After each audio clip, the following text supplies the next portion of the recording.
भाई हमें अंदर जाना चाहिए। रुक जाओ हान, अंदर खतरा है और हम गए तो शहंशाह हमें नुकसान पहुंचा सकता है। बाहर मौजूद गार्ड्स को वो दोनों बड़ी चालाकी से टकाने लगा चुके थे। 5 मिनट मजीद अगर आर्यन मलिक यहाँ नहीं पहुंचा तो हम अंदर चले जाएंगे। सिकंदर ने घड़ी को देखते कहा, मगर ये सिर्फ वही जानता था वो कैसे खुद पर जब्त किए बैठा है। अनहरा फौरन से सोफे के करीब पहुंची और अफाफ को जगाने की कोशिश करने लगी, मगर उससे पहले ही एक गार्ड उन्हें देख चुका था। अनहरा ने फौरन मास्क दुरुस्त किया। ए लड़की, कोई होशियारी नहीं, गन मुझे दे। अनहरा को पलटने का मौका दिए बगैर ही वो उससे गन छीन चुका था। अफाफ ने उन आवाज़ों पर मुंदी मुंदी आंखें खोली। सामने दो नुमा गार्ड को अपने सर पे खड़े देख उसके रोंगटे खड़े हुए थे। बेसाख्ता चीख बुलंद हुई जो किचन में मौजूद वो दोनों और बाहर मौजूद शाहान और सिकंदर भी सुन चुके थे। वो दोनों अंदर की तरफ भागे थे। बॉस, लड़कियां मिल गई हैं। वो दो गार्ड से जो उन दोनों के सर पर गन साने खड़े थे। अनहरा ने अफाफ को अपने ओट में लिया था। रिलैक्स प्रिंसेस, सब ठीक है। अनहरा ने उसका गाल खींचे जितनी नरमी से कहा। उसका आधा डर ऐसे ही खत्म हो गया था। मगर सब ठीक नहीं है मैडम, क्योंकि जहाँ शहंशाह हान होता है वहाँ कुछ भी ठीक नहीं रहता। शहंशाह बाकी के गार्ड्स के साथ अंदर आता धुंधी से बोला। ए, ये सिर्फ 2 लड़कियां क्यों हैं? बाकी ये कहाँ है? जाओ ढूंढो उसे भी। शहंशाह चीख कर कहता अनहरा की तरफ बढ़ा, जिससे अफाफ को अपने पीछे छुपाया हुआ था। अनहरा उससे करीब आते देख पीछे की जानिब कदम ले रही थी। शहंशाह आंखों में हिफाजत लिए आगे बढ़ा और उसके मार्क्स पर हाथ डालता अनहरा ने खींचकर टांग उसके पेट में मारी। अफाफ सूखे पत्ते की माने लड़सने लगी। तेरी तो तू जरूर आर्यन मलिक की बेटी है जिससे मुझ पर हाथ उठाने की जुर्रत की है। शहंशाह गुस्से के बजाय बगैरती से कहता। फिर से करीब आता किचन से आती आवाज़ों पर वो मुश्ताल सा पीछे मुड़ा। जैसे ही वो मुड़ा अनहरा ने बॉस उठाकर उसके सर में दे मारा। शहंशाह की चीख बुलंद हुई। सर से निकलते खून पर हाथ रखे उससे भागते अनहरा की पीठ पर वार किया। अनहरा उस हमले पर धड़ाम से जमीन बोस हुई। साथ ही अफाफ का दिल उछल कर हलक में आया था। दो गार्ड्स जैसे ही किचन में दाखिल हुए, इज़ा और उमाइमा ने भरपूर तरीके से उनका वेलकम किया था। गार्ड जैसे ही आगे बढ़ा, इज़ा ने आटे का डब्बा उसके सर पर उंडेल दिया। दूसरा गार्ड अभी आगे आया ही था कि उमाइमा जो दूसरी तरफ खड़ी थी उसे मिर्चों के सारे डब्बे उसके सर पर उंडेल दिए। ईसा ने उसके सर में बेलन से ऐसा वार किया उसकी चीखें कॉटेज में गूंज उठी। दूसरा वैसे ही मिर्चों के मिक्सर की वजह से बिलबिला रहा था। दोनों ही बेसन की तरफ आगे। वैसे मुझे नहीं लगता भाई हमारी यहाँ ज़्यादा ज़रूरत पड़ेगी। सिकंदर और खान दिलचस्पी से वो मंजर देख रहे थे, मगर चुप कर वो शहंशाह की नजरों में नहीं आ सकते थे। कॉटेज में मानो चूहे बिल्ली का खेल चल रहा था। जैसे बिल्ली चूहे को पकड़ने के लिए उसके पीछे भागती है और खरखर सत्यानाश कर देती है, वैसे ही हालत अभी कॉटेज की थी। शहंशाह अब इस सबसे जैसे उकता गया था। उससे एक नजर अनहरा को देखा, फिर किचन की तरफ देखा जहाँ से अभी ढोल ढुमके की आवाज़ें आ रही थी। शायद आज उन लड़कियों का इरादा उन गुंडों की चटनी बनाकर ही छोड़ने का था। वो सोच के क्या आया था और हो क्या रहा था। उससे सोचा था उन्हें डरा धमका कर किडनैप किए अपने अड्डे पर ले जाएगा, मगर यहाँ तो मामला सिरे से ही उल्टा था। ये भी उसकी गलती थी। वो कैसे भूल गया था वो तीनों मलिक विला की प्रिंसेस सही, मगर हैं तो आर्यन मलिक की ही परछाइयाँ। इससे पहले वो मौका गनीमत हाथ से निकलता और दूसरी तरफ अनहरा उठते शहंशाह पर वार करती। उससे पहले शहंशाह ने दीवार से चिपकी खड़ी अफाफ को देखा और उससे अपनी पकड़ में लेते गन उसकी गर्दन पर रख दी। इस खिंचाव पर अफाफ की चीख बुलंद हुई। सिकंदर और खान क्या स्टेप लेते, बाहर से आते मलिक विला वाले भी जो करना हुए थे। ये क्या था? ये तो अफाफ की आवाज़ थी ना। ताहा चलती गाड़ी से पहले ही छलांग लगा कर उतरा था। उधर वो सभी जो करना हुए। लगता है बादशाह हान को खबर हो गई है। अहमद घर निकालता संजीदगी से बोला। लगता तो यही है, चलो सब अलर्ट हो जाओ। मगर ये क्या? वो आगे बढ़ते वहाँ इर्द गिर्द भारी तादाद में जमीन बोस हुए गार्ड्स को देखकर वो सब जो करना हुए थे। आर्यान, फैसल और हमजा ने बेहासा एक दूसरे की तरफ देखा। ऐसा ही एक मंजर माजी से निकलता उनकी आंखों के सामने ले आया था। आर्यान की आंखों में खून उतरा, वहीं हमजा ने उसे आंखों से काम रहने का इशारा दिया। चुप, एकदम चुप। अजीब तमाशा बनाया है तुम लड़कियों ने। शहंशाह ने अफाफ के पास दबोचे चीख कर कहा। ए, बाहर आओ तुम भी, वरना इस लड़की की गर्दन यहीं उड़ा दूंगा। उसे लगा था कि अंदर एक ही लड़की है, मगर जब गार्ड्स उन दोनों को बाहर लेकर आए तो शहंशाह पलकों में भूत से उन दोनों को देखता रहा। यहाँ 4 लड़कियां कैसे? शहंशाह ने उन्हें देखते सोचा, फिर उसकी नज़र मार्क्स वाली लड़की पर ठहर गई। उसे वहीं चोल नजर आया। तुम में से आर्यन मलिक की बेटी कौन सी है? शहंशाह ने अफवाफ को दबोचे ही पूछा। ईसा उसके रूबरू आई जैसे उसी के इंतजार में बैठी हो। मैं हूँ आर्यन मलिक की बेटी, इज़ा आर्यन मलिक। वो ना डर थी। शहंशाह उसके लबो लहजे पर पल को तंग रह गया। उसे समझ नहीं आया वो क्या जवाब दे। ये लड़की क्या चीज़ है भाई? खान हैरत की सद में बोला। सिकंदर ने जरा सा मुस्कुरा कर कहा। आर्यन मलिक की बेटी है। अब क्या करना है भाई? सबर करो। हाँ, शायद मसला सुलझ जाए क्योंकि मलिक विला वाले भी आ चुके हैं। सिकंदर ने वहीं खड़े पॉकेट में हाथ डाले कहा। बोलो अब क्या चाहिए तुम्हें?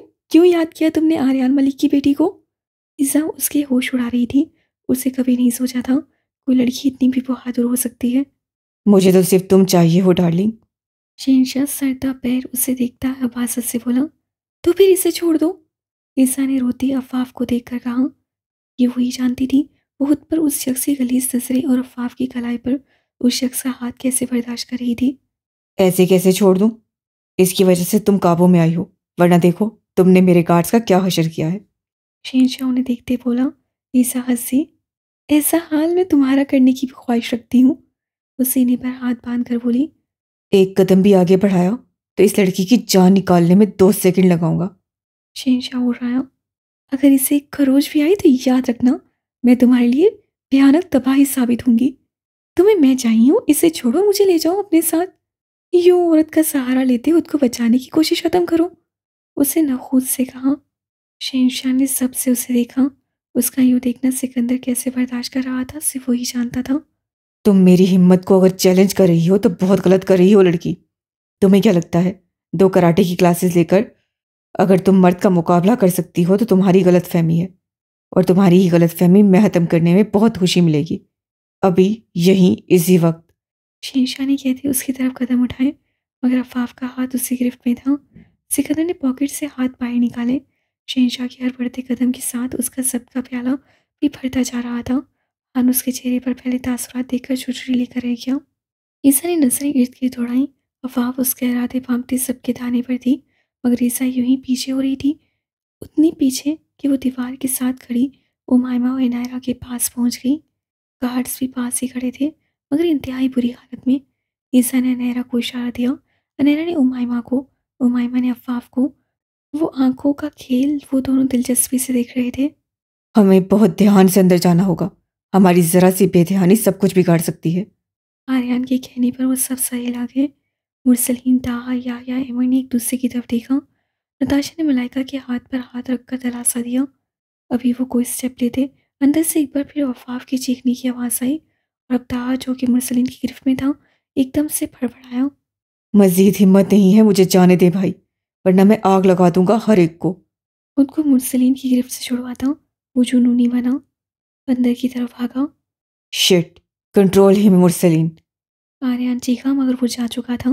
वो सब कुछ अल्लाह पर छोड़े कल लोड करते अंदर की तरफ भागे थे। अफाफ ने उमायमा के इशारे पर शहंशाह के कान में जोरदार चीख मारी थी। वही इतनी भयानक चीख पर शहंशाह की गिरफ्त ढीली हुई। ईसा भाग कर उमायमा के पीछे छुपी। ईसा ने उसके पेट में लात मारी मगर शहंशाह ने दूर लड़खड़ाते अनहरा का मास्क झपटा था और वो बेनकाब हो गई थी। जहाँ शहंशाह ने उसे भेजा वहीं सिकंदर चीखा। Kill him right now. खुद को हमारे हवाले कर दो शहंशाह।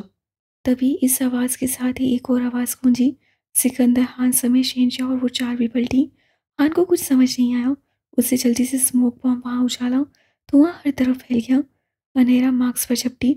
शहंशाह ईसा पर, ईसा शहंशाह पर। वहीं उमायमा और अनहेरा ने गार्ड्स को काबू किया था। उमायमा हवा में हाथ जलाया और गार्ड की गर्दन में मारा। उसकी गर्दन एक तरफ लुढ़क गई और वो एक तरफ गिर पड़ा। एक और गार्ड आया। उससे उमायमा का बाजू पकड़ा। उसके हाथ पर हाथ रखे उमायमा ने उसे ऐसे चक्कर खिलाया कि उसके बाजू में से खटक की 2 बार आवाज़ आई। उसकी भी चीखें गूंज गईं। अनहरा ने गार्ड की गर्दन एक ही लम्हे में मोड़ दी। दूसरे के सर पर अपनी गन मारे उसे ज़मीन बोस कर दिया था। ईसा ने शहंशाह के कंधे पर हाथ रखे खुद को ऊपर चलाया। साथ ही टांग उसके पेट पर रखे मजीद ऊपर हुई और हवा में कलाबाजी खाते उससे दोनों हाथों का मुक्का बनाए शहंशाह के सर में इतनी जोर से मारा, वो लड़खड़ाता पीछे हुआ। उससे फौरन गन निकाली। धुआं छुट गया था। मलिक विला के तमाम अफराद हंसकर या पूरा मुंह खोले वो मंजर फटी फटी आंखों से देख रहा था। ईसा ने जैसे ही नजर एक बार फिर फेरी, उसे आर्यन का चेहरा नजर आया। उसके पीछे उसे सिकंदर नजर आया। वो हैरान हुई। बस उसी लम्हे शहंशाह ने गन निकाले उस पर तानी थी। मलिक विला के तमाम लोगों के दिल वो मंजर देखकर थक रह गए। छोड़ दो मेरी बेटी को। आर्यन ने एक कदम बढ़ाया। पीछे सिकंदर का भी कदम उठा था, मगर वो रुक गया। सिकंदर और वो एक दूसरे को देख रहे थे। अगर मैं मरूंगा तो ये लड़की भी मरेगी मेरे साथ। शहंशाह चीखा, मगर वो शातिर खिलाड़ी गुमसुम खड़ी थी। ना जाने ऐसा क्या उसने सिकंदर की आंखों में देख लिया था कि उसे कोई होश ही नहीं रहा था। अटैक ही मिसा, अनहरा चीखी। ईसा जैसे होश में आई। उसकी नसें हन्नू सिकंदर पर थी। उसे सर अस्वाद में हिलाया। ईसा को लगा वो कहीं बहुत पीछे चली गई है। उसने शहंशाह की तरफ देखा, जो उसका सहारा लिया बाहर की तरफ बढ़ रहा था। ईसा ने एक हाथ घुमाया और उसके गन वाले हाथ पर रखते एक टांग उसकी टांग में फंसाई। शहंशाह का हाथ मुड़ा, गन गिर गई। वो नीचे गिर गया। शूट हिम, ऊपर से ही ईसा ने वेस्ट से गन निकाली और सिकंदर की तरफ देखा जहां वो नहीं था। फिर उसने गोली चलाई। पहली बार वो तेज आवाज़ जो आज तक उसने सिर्फ सुनी थी, आज उस आवाज़ को इतनी नज़दीकी से सुनते उसके हाथ पलकों कांपे थे। उसने सिर्फ एक गोली चलाई और फिर धुआं फैल गया।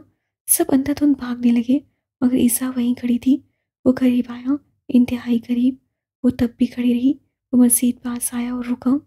उससे अपनी नीली आंखों से उसकी आंखों में देखा। ईसा ने हाथ उठाया।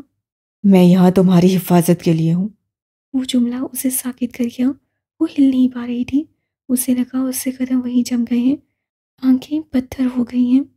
सिकंदर जरा सा मुस्कुराया और उससे हाथ का रुख नीचे की जानिब किया और फिर एक साथ 3 गोलियां चलने की आवाज़ आई। ईसा तब भी होश गंवाए खड़ी थी और वो उसकी नज़रों में झांकते शहंशाह को अपनी नींद सुलाए उसकी नज़रों के सामने हाथ उठाए खुद गायब हो गया था। सब कुछ क्लियर हो चुका था। कॉटेज में फैला धुआं भी खत्म हो गया, मगर सब अपनी अपनी जगह साकित खड़े थे। मलिक विला वाले शहंशाह की मौजूदगी और उन लड़कियों की बहादुरी पर दंग खड़े थे, जबकि वो तीनों ये सोचकर साकित खड़ी थी कि आज ये हुआ क्या उनके साथ। तभी आर्यन आगे बढ़ा। उसे साकित खड़ी ईसा के सर पर हाथ रखा। ईसा चौंक कर संभली। दिल और दिमाग गुजरी सोचों से आजाद हुआ। उसे बेसाख्ता नसें उठाकर आर्यन के पीछे वाले कमरे की ओट में देखना चाहा। वहाँ कोई है क्या प्रिंसेस? आर्यन ने जितनी नरमी से पूछा। ईसा ने गर्दन नफी में हिलाई। आप ठीक हो? और ये सब? उस अगले सवाल पर सोया दिमाग आखिर बेदार हुआ। ईसा ने आंखें उठाकर आर्यन को देखा और फिर इर्द गिर्द देखती भागती पीछे खड़ी उमाइमा और अफाफ के गले लग गई। तुम दोनों ठीक हो? उनके चेहरे, गर्दन और हाथ पर हाथ लगाते ईसा जिस अंदाज से पूछ रही थी, उन सबको ही उस पर रश्क आया था। आप भी, हम ठीक हैं। बस आप इन सबके गुस्से से बचा लीजिएगा। उमाइमा के बोलने के बाद ही अफाफ ने भी उसके कान में सरगोशी की, जिसे सभी सुन चुके थे, और मुस्कुरा दिए। मगर दावा सो आंखों से बस उसे देखे जा रहा था। आप सब मेरी बात सुने। दिल और अफाफ मेरे कहने पर मेरे साथ आई थी। आप में से कोई भी उन्हें कुछ नहीं कहेगा। अगर किसी को डांटना है तो मुझे डांट ले, ईसा भराए हुए लहजे में बोली। आर्यन जानता था उसकी सारी बहादुरी अब बस खत्म हो चुकी है। इससे आगे बढ़ते उससे ईसा को अपने मजबूत हसार में ले लिया और ईसा उसके हसार में आती रो पड़ी। वहीं दूसरी तरफ उमाइमा फैसल की खुली बाहों को देखती उसकी तरफ आई थी। आई एम सॉरी डैड, मैं बिना बताए चली गई। उमाइमा फैसल के कंधे से लगी इतनी मासूमियत से बोली। हमजा उसकी मासूमियत पर सख्त के वारी हुआ था। खबरदार फैसल, अगर तुमने मेरी बेटी को डांटा भी तो। फैसल ने कुछ कहने के लिए लब खोले ही थे। हमजा उमाइमा को हसार में लेते बोल पड़ा। मुझे अपनी बेटी पर फख्र है हमजा। मुझे खुशी हुई कि ये देखकर कि वो अपनी हिफाजत खुद कर सकती है, मगर फिर भी आज के बाद ये कदम दोबारा नहीं उठाना। हमजा भी फौरन बोला। उमाइमा मुरसलीन की तरफ बढ़ी। उसके हसार में आते उमाइमा को लगा वो हर तकलीफ और दुश्मनों से कोसों दूर आ गई है। डैड, मामा, हम ठीक हैं, तो आप ही रो क्यों रही हैं? नताशा के हसार में खड़ी अफाफ मासूमियत से बोली। यहाँ हो गुड़िया। मुरसलीन ने उमाइमा के गिर्द पासों रखे अफाफ को पास बुलाया। भाई, मेरा नाम अफाफ है, गुड़िया तो तूबा आनी है। अफाफ उसके हसार में आई आंखें पटपटा कर कहती, उन सबको हंसने पर मजबूर कर गई। मेरी प्रिंसेस बहुत क्यूट है ना, इसलिए मैं गुड़िया कहता हूँ। मुरसलीन उसके सर पर हाथ रख के इंतहाई मोहब्बत से बोला था। और आपकी ज़ाब भी जितनी बहादुर नजर आती हैं, उतनी ही हसास भी हैं। आप तीनों के लिए वो रो नहीं रही। वो जो खौफ था आप लोगों को खोने का, वो उसके असर को रोकर ज़ाइल कर रही हैं। नहीं, मेरी आप भी बहुत बहादुर है। मुरसलीन के बोलते ही अफाफ हफीज से बोली। हाँ हाँ, वो बहुत बहादुर है गुड़िया, आप मुंह नहीं बनाओ। उमामा उससे देखते पीछे मुड़ी। मुरसलीन और ताहा ईसा की तरफ आए। प्रिंसेस। दोनों यकसुबान बोले। ईसा ने नजर उठाकर मुरसलीन और ताहा की तरफ देखा और ताहा के बढ़ाए हाथ पर हाथ रखती, कंधे पर सर रखे नम आंखों से मुरसलीन को देखती बोली, आप नाराज हैं मुझसे? नहीं, कोई भी नाराज नहीं है प्रिंसेस। रोना बंद करो चलो, बिल्कुल भी अच्छी नहीं लगती। मुरसलीन मुस्कुराता उसके सर पर हाथ रख के खड़ा था तो ताहा उसके आंसू पूंछ रहा था। उसमें तो मलिक विला वालों की जान बसी थी। आर्यन, हमजा, फैसल और वक्कास और मलाइका उनका प्यार देख मुस्कुरा दिए थे। बस बस, ये इमोशनल सीन बंद करो, मुझे तो नींद आने लगी है। नताशा उमायमा को पास खड़ा करती ईसा को घूर कर बोली, क्यों आपी, आप जेलस हो रही हैं? उससे मुरसलीन को देखते कहा तो सब हंसी और वो दोनों ही गड़बड़ाए थे। आप उस तूफान को साथ नहीं लाए क्या? ईसा ने पहले इर्द गिर्द देखा, फिर आर्यन और मुरसलीन को देखते पूछा। अभी तो यही था। ताहा ने भी गर्दन मोड़ते कहा। और वो अहमर भी नजर नहीं आ रहा। वकास भी बोला था। किचन से आती आवाज़ों पर सबके कान उठे थे। तभी उन सब ने किचन की तरफ रुख बढ़ाया, जहाँ याह्या और अमर बिखरे किचन में शेल्फ पर बैठे खाना खा रहे थे। वो दोनों अपनी दुनिया में मगन थे। तभी किचन के दाने पर उन सबको खड़ा देख वो दोनों ही शेल्फ से उछलकर नीचे उतरे। मुझे याह्या लेकर आया था। अहमर ने आर्यन को देखते कहा। ऐसे तो नहीं देखें बड़े पापा। याह्या प्लेट रखते जितनी मासूमियत से बोला, वो सब अशश कर उठे। आप लोगों की प्रिंसेसेस को ढूंढने के चक्कर में हम बेचारे सुबह से भूखे ही मारे गए थे। बस बस, तुम्हें हमारी जितनी फिक्र है ना, हमें पता है। ऐसी बात न कर ब्लैक रोज, सुबह से पागलों की तरह मारे मारे फिर रहे हैं हम सब, और तुम्हें कोई कदर ही नहीं। तुम्हें भी नहीं है कदर याह्या। ईसा ने बात का रुख कहीं और किया था। वहाँ मजीद जंग छिड़ती और किसी का मूड खराब होता। नताशा बोल उठी, हमें अब वापस चलना चाहिए, बहुत रात हो गई है। जहाँ वो बोली वहीं याया सबसे पहले वहाँ से निकला था। वो बाहर आया जहाँ उमायमा किसी लड़की के साथ खड़ी थी। ये लड़की कौन है? वो करीब आके पूछने लगा, मगर उमायमा खामोश खड़ी रही। तभी आर्यन और बाकी सब बाहर आए और तब फैसल के पूछने पर उन्होंने अलीफ ये सारी बात उनकी गोश गुजार कर दी। मगर इस दौरान अहमद की कहा जाने वाली नज़र अनहरा की तरफ थी। वो सब वहाँ से निकले और रात के 12 बजे विला वापस पहुँचे थे, जहाँ सारा, तूबा और हयाम उनके इंतजार में पल पल गिन रही थी। उन तीनों ने उनसे भी माफ़ी मांगी थी। सबने खुशगवार माहौल में खाना खाया। रात के 2 बजने वाले थे। वो सब अभी भी लाउंज में बैठे बातें कर रहे थे। अहमद और ननैरा वापस जा चुके थे। उनका टकराव नहीं हुआ था। अफाफ नींद का कहकर अपने कमरे के लिए उठी। थोड़ी देर बाद ही ताहा भी थकान का कहता कमरे की तरफ चला गया। हयाम की नजरें बार बार आर्यन की तरफ उठ रही थी, जो लाताल्लुक बना बैठा था। तभी याया ने ईसा को मुहातिब किया। वैसे ब्लैक रोज, तुम लोग गई क्यों थी वहां? मेरा मतलब है हमें बता सकती थी, सब साथ जा सकते थे, बड़े पापा, गार्ड्स। याया के जुमले पर सबने ईसा की तरफ देखा। इस सवाल का जवाब मुझे भी चाहिए। और मुझे भी। नताशा और मुरसलीन भी बोल उठे। ईसा ने आर्यन और हयाम की तरफ देखा, फिर नसें झुका ली। मैं तंग आ गई हूँ इस माहौल से, उन बेवक्त पीछे पड़े रहने वाले दुश्मनों से। गार्ड्स, बॉडी गार्ड, ये सब मुझे मेंटली लो फील करवाने लगे हैं। ईसा का लहजा हन्नूस शर्म था। वो किसी का दिल नहीं दुखाना चाहती थी। मगर दूसरी तरफ आर्यन ने बेयकीन नज़र मलाइका, वक्कास और फैसल की तरफ उठाई, जो सर झुका के जैसे इन सब में उनकी कोई गलती हो। मगर जो भी था, जैसा भी था, वो उनका काम नहीं, फ़र्ज था, जो उन्हें हर हाल में पूरा करना था। मगर इसमें वो ये सब भूल गए थे। उनके बच्चे बहादुर सही, वो भी आम बच्चों जैसी ज़िंदगी डिजर्व करते हैं। नताशा और मुरसलीन ने बेसाख्ता एक दूसरे की तरफ नसें उठाई। शाया ने उमायमा की तरफ देखा, जो फ़ौरन से पहले ही रुख मोड़ गई। कुछ देर मज़ीद वहाँ बैठने के बाद वो सब अपने अपने कमरों में जा चुके थे। वो गीले बाल सुखाकर बेड की तरफ आई, मगर अगले ही लम्हे ताहा को दीवार के साथ टेक लगाए खड़े देख अफाफ के पैरों तले से जैसे ज़मीन निकली थी। वो चीख मारती, उससे पहले ताहा ने उसके मुंह पर हल्का सा हाथ रखा। अगर तुम्हारी जरा सी भी आवाज निकली तो मैं तुम्हारा भेजा उड़ा दूंगा। 2 कदम पीछे हटते उससे इंतहाई बेरूही से कहा। अफाफ ने आंखें फैलाई, पहले उसे फिर खुले दरवाजे की तरफ देखा। उससे जैसे ही भागना चाहा, ताहा उसके रास्ते में हायल हुआ। आप क्यों रात के इस वक्त जिन की तरह मेरे कमरे में आके मुझे डरा रहे हैं? अफाफ की आवाज़ से नमी घुली।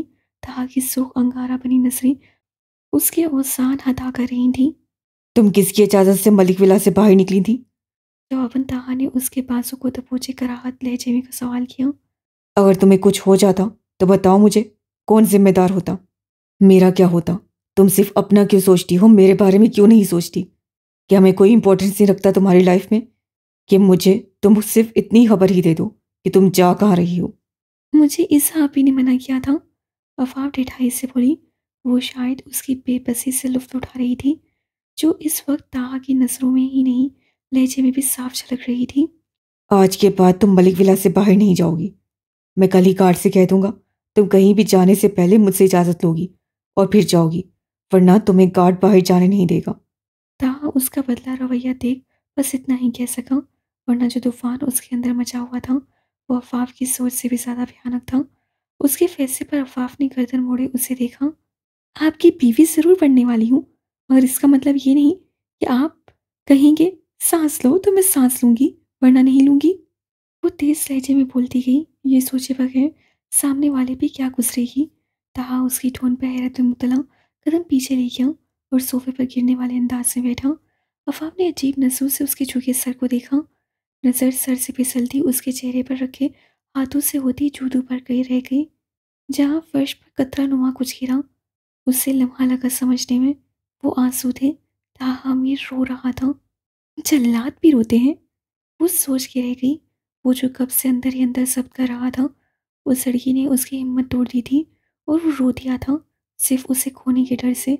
उसकी सिसकियां सुने अफाफ की हालत अजीब हो रही थी। वो धीमे कदम उठाती उसके पास पहुंची और ताहा के करीब घुटनों के बल नीचे बैठी। मैं तो सिर्फ आपसे आप जैसे बात कर रही थी, जैसे आप मुझ पर रोब झाड़ते हैं, गुस्सा करते हैं। मैं तो नहीं रोती, फिर आप क्यों रो रहे हैं? उसके रोने से तंग आती अफवाह पटर पटर बोली थी। ताहा ने सुर्ख नसें उठाकर सामने बैठे लड़की को बाग और देखा। नीले रंग के घुटनों तक आती फ्रॉक में वो गीले उलझे बालों को हाथ की मदद से पीछे करती, आंखों में उलझन लिए उससे सवाल करती। उससे कोई छोटी सी बच्ची लग रही थी। बेसाख्ता उसने उसे कंधों को थामा, उठाया और उसे सोफे पर बिठाए, खुद घुटनों के बल उसके करीब बैठ गया। अफाफ को अपना मुकाम उसके नजरों में कहीं बहुत ऊंची जगह पर महसूस हुआ था, वहाँ जहाँ उसके अलावा और कोई नहीं था, जहाँ रहने का हक ताहमीर ने सिर्फ अफाफ रजा को दिया था। मैं तुम्हें कैसे समझाऊं? ये दुनिया वैसी नहीं है जैसी नजर आती है। तुम बहुत मासूम हो आफाफ। उसके नर्म शिद्दत भरे लहजे पर अफाफ के दिल को कुछ हुआ। तुम सोच भी नहीं सकती, मैं इन 4 घंटों में 400 मरतबा मरा हूं, सिर्फ ये सोचकर कि अगर तुम्हें कुछ हो गया तो। आंसू मुसलसल उसकी आंखों से गिर रहे थे। वो इतना कमज़ोर तो नहीं था। अफाफ उसे पहली बार इतना कमज़ोर देख रही थी। वो तो उसे ऐसी हालत में देखी पहली बार रही थी। वो नहीं जानती थी वो ताहमीर की ज़िंदगी में क्या अहमियत रखती है। अफाफ ने बेसाख्ता हाथ बढ़ाया और बोलते ताहा को चुप लग गई। उससे हाथ बढ़ाते ताहा की थोड़ी से गिरते आंसू को अपनी मुट्ठी में कह दिया। वो बिना पलके झपके उसकी कार्रवाई देख रहा था। आप रोते हुए बिल्कुल अच्छे नहीं लगते, वो बेध्यानी में भूल गई। ताहा मुस्कुरा दिया। तो क्या गुस्सा करते अच्छा लगता हूँ? वफा उसके सवाल पर जैसे होश में आई फौरन से दूर हुई। नहीं, मेरा मतलब पता नहीं, मैं नहीं जाऊंगी कहीं भी, आप प्लीज़ जाएं यहाँ से। उसकी लो देती नजरों की तपिश से बचने के लिए अफाफ को उसकी बात मानना ही माकूल लगा। ताहा उसके चेहरे से नसें हटाए वहां से उठा। That's like my cute little bride. उसकी तरफ मुस्कुराहट उछाले ताहा कमरे से निकल गया ताकि वो भी इजी हो सके। काला खटट टॉप अंधेरा हर सू फैला था। आसपास हो का आलम था। हर तरफ अंधेरे का बसेरा था। ऐसे में उस काली रात में वो बड़ी हवेली उस अंधेरे को रोशन करने का बायस बनी थी। हर तरफ आग फैली हुई थी। मलक हवेली चारों तरफ से आग की लपेटों में थी। बाहर मौजूद गार्ड्स आग को बुझाने की तकतों में नजर आ रहे थे। ऐसे में मलिक हवेली का अंदरूनी मंजर मजीद डरावना नजर आता था। 15 साल मुरसलीन 10 साल बेहोश उमायमा को सीने से लगाए बाहर निकलने की कोशिश में मसरूफ था। वहीं दूसरी तरफ हमजा और सारा याया और ताहा को संभालने कोशिशों में मसरूफ नजर आते थे। फैसल तोबा को लिए बैक डोर की तरफ बढ़ा था, जिसे लात मारकर खोलते उससे उन सबको बाहर निकाल दिया। फिर वो दासिया बेगम के कमरे की तरफ भागा था। हमजा, ओन साहब और सुमेरा बेगम के कमरे की तरफ लपका था। सब बाहर आ चुके थे, सवाए आर्यान, हयाम और ईसा के। हमजा और फैसल फिर से उस आग में कूदे थे और ऊपरी मंजिल की तरफ भागे, जहाँ से हयाम और ईसा की चीखने की आवाज़ें आ रही थीं। आर्यान अपनी कोशिश के बावजूद भी ईसा के कमरे का दरवाज़ा नहीं खोल पा रहा था। बाकी हवेली की निस्बत उस कमरे को आग ने जैसे अपने आगोश में ले लिया था। अंदर से आवाज़ें आना बंद हो गई थीं। आर्यन आंसू से भरी आंखें लिए अभी भी सर तोड़ कोशिश कर रहा था। हयाम रोते निढाल हुई थी। फैसल रोती बिलखती हयाम को बाहर ले गया था। हवेली के पिलर्स एक एक करके गिर रहे थे, जो किसी भयानक और ड्रोनी फिल्म का मंजर बयान करते थे। बाहर से सबकी चीखों की आवाज़ें आ रही थीं। ईसा का कमरा झुलस चुका था। मलिक हवेली की छत गिरती उससे पहले हमजा आर्यन को घसीटता बाहर लाया था। नहीं, नहीं, मुझे छोड़ो हमजा, मेरी बेटी अंदर है। मुझे जाने दो, मुझे पुकार रही है। आर्यन को काबू करना उनके बस से बाहर हो रहा था। सारा दूब और हयाम की आहो पुकार आसमान को छू रही थी। बैठे बिठाए ये कैसा रोग लग गया था उन्हें, जुल्म की हद हुई थी। तभी उस पर्पल कमरे की खिड़की किसी ने लात मारकर खोली थी। ईसा जो कारपेट पर बेहोश पड़ी थी, अंदर आते शख्स ने उसके ऊपर से वो आग में लिपटा दुपट्टा हटाया था। फिर उससे बाहों में भरे वो वैसे ही हवेली के गार्डन में उतार आया था। ईसा अभी भी उसकी बाहों में बेहोश थी।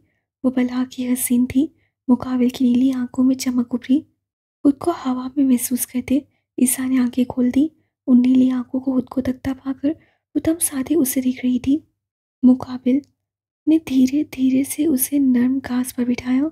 ईसा ने उसकी शर्ट जकड़ी, जिससे जैसे उससे इस अंधेरे में अजीब सी चीज सेक ली हो। डेविल, उसके लब हिले। उन नीली आंखों में मजीद चमक उभरी। मैं यहाँ तुम्हारी हिफाजत के लिए हूँ। वो जुमला कहते उसने ईसा की आंखों के सामने अपना हाथ किया, फिर उसे हवा में लहराया और गायब हो गया। ईसा उस अंधेरे में उसे ढूंढती रह गई। होश में तब आई जब दूसरी तरफ से उसे रोने की आवाज़ें सुनाई दी। वो भागकर उस साइड गई। अपने माँ बाप को रोते देख उसकी जान अटकी थी। उसने आर्यान की तरफ देखा, जिसे हमजा हवेली में जाने से रोक रहा था। फिर उसे नजर उठाई और दराज हवेली हर तरफ से आग की लपेट में थी, जैसे वो आग उसे खुद में समाने की सही किए बैठी हो। डैड, उसके लब हिले, फिर जोरदार चीख उभरी। आर्यन जो हवेली की तरफ भागा था, उस समेत मलिक हवेली वाले यके बाद दीगरे पलटे।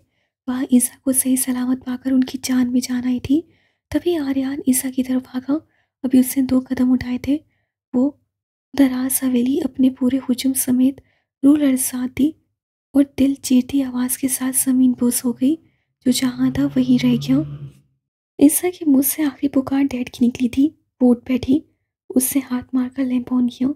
उसका पूरा जिस्म पसीने में शराबोर था। वो लंबे गहरे सांस भर रही थी। टाइम देखा, सुबह हो चुकी थी। ना जाने कितनी सुबह हो चुकी थी, मगर वो एक रात पीछा नहीं छोड़ रही थी। उससे कंफर्टर उतारा, वॉक करने लगी, खुद को कंपोज किया। मैं यहाँ तुम्हारी हिफाजत के लिए हूँ। जुमला 12 दफ़ा जहन में गर्दिश करने लगा। उससे जहन झटका, खुद को नफी किया, ख्यालों को जुटलाया, मगर हुआ वही जो किस्मत में था। उससे पानी का ग्लास सब उसे लगाया। तो आखिर तुम 10 साल बाद पाकिस्तान आ ही गए, ब्लैक डेविल। तो ईसा आर्यन मलिक ने कबूल कर लिया था। वही डेविल था, उसका डेविल, जिसे वो 10 साल से ढूंढ रही थी, जिसके इंतजार में उसे 10 साल नहीं 10 सदियां गुजार दी थी। उससे मोबाइल उठाया, मगर पहले से ही 3 मैसेजेस शो हो रहे थे। उससे मैसेज ओपन किया। जानता हूँ तुम हकीकत जान चुकी हो।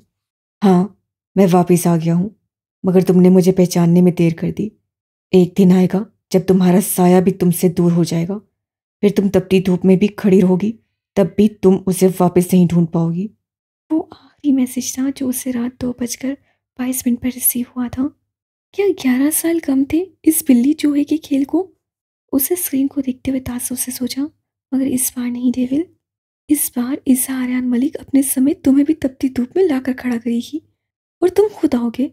वो पूरा सिम लहजे में बोली, बालों का जूड़ा बनाया और एक नई फरमाइश लिए वो आर्यन के कमरे की तरफ गई थी। आप यहाँ अकेले अकेले बैठे क्यों मुस्कुरा रहे हैं? वो जो सुबह सुबह लॉन में वॉक करके वहीं रखे बेंच पर बैठ गया था, अपने पीछे से ताहा की आवाज़ सुनकर बदमजा हुआ था। सारे मेरे तसव्वुरात ही ऐसी की तैसी कर दी तूने कमीने। मुरसलीन ने उसकी गर्दन दबोच कर कहा। तो ताहा तो उसका बदला मिजाज देख दंग रह गया। कहीं बुखार खार तो नहीं चढ़ गया आपके दिमाग पर? कौन से तस्वुरात? हाँ, ताहा ने सामने आते परेशानी से सवाल किया। बुखार नहीं चढ़ा सर पर ताहा। मुरसलीन ने गहरी सांस खींचते कहा। उस लड़की का जरूर सर पर चढ़कर बोल रहा है। जादूगरनी है वो। आखिर मुझे फंसा ही लिया उसने अपने इश्क के जाल में। उसे सांस हवा के सपोर्ट करते जितनी बेचारगी से कहा, ताहा को उतनी मुश्किल अपनी हंसी कंट्रोल करने में हो रही थी। एक नंबर की चुड़ैल है जादूगरनी कहेंगी। मुरसलीन कहते कहते रुक गया। यार, मुझे सुकून नहीं मिल रहा। मुझे उसे देखना है, अभी देखना है। वो बेबसी से कहता उठा ही था। ताहा पेट पर हाथ रखे घास पर गिरा और हंसी से लोटपोट हुआ था। मुरसलीन चीम सा गया। उठ जा कमीने, ऐसा भी कोई जोक नहीं सुनाया मैंने। मुरसलीन दांत पीसा उसे ठोकर मारकर बोला। दफा हो, तुझसे तो बात करना ही फजूल है।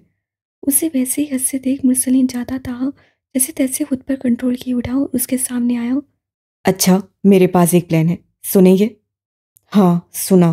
वो फौरन बोला। वैसे तो मुझे अभी भी यकीन नहीं आ रहा कि उस जादूगरनी ने आपको अपने जाल में फंसा लिया है। आखिर इतनी सरतोड़ कोशिशों के बाद। मुरसलीन का कोई मूड नहीं था उसके कह के सुनने का, इससे वो अंदर जाने लगा, मगर उससे पहले ही ताहा उस तक पहुंचा और अपना आइडिया सुनाया। तेरा आइडिया कमाल है कमीने। मुरसलीन उसे गले लगाते बोला। अब कमीना तो ना कहे। वो मुंह बनाकर बोला। वो कोई मजीद बात करते मुरसलीन का फ़ोन बजा और उससे नंबर देखकर कॉल उठाई। चेहरे पे छाई सारी खुशी खफा हुई थी और उससे कुछ भी कहे बगैर कॉल कट कर दी। ताहा ने उसकी तरफ देखा। किसकी कॉल थी भाई? बहादुर खान की? उसके चेहरे पे रकम सर तासुआ तो गुस्सा देख ताहा को पहला ख्याल उसी शख्स का आया था। मुझे मारने की धमकी दे रहा है। मुरसलीन ने सजाया कहा। तो अब क्या करेंगे आप? ताहा ने परेशानी से दरियाफ्त किया। 2 दिन बाद कोर्ट की हेयरिंग है ताहा। मैं सिर्फ जाऊंगा नहीं बल्कि जीत कर भी आऊंगा। मुरसलीन ने पुख्ता लहजे में कहा और अंदर की तरफ चल दिया। पीछे ताहा ने नताशा का नंबर मिलाया था।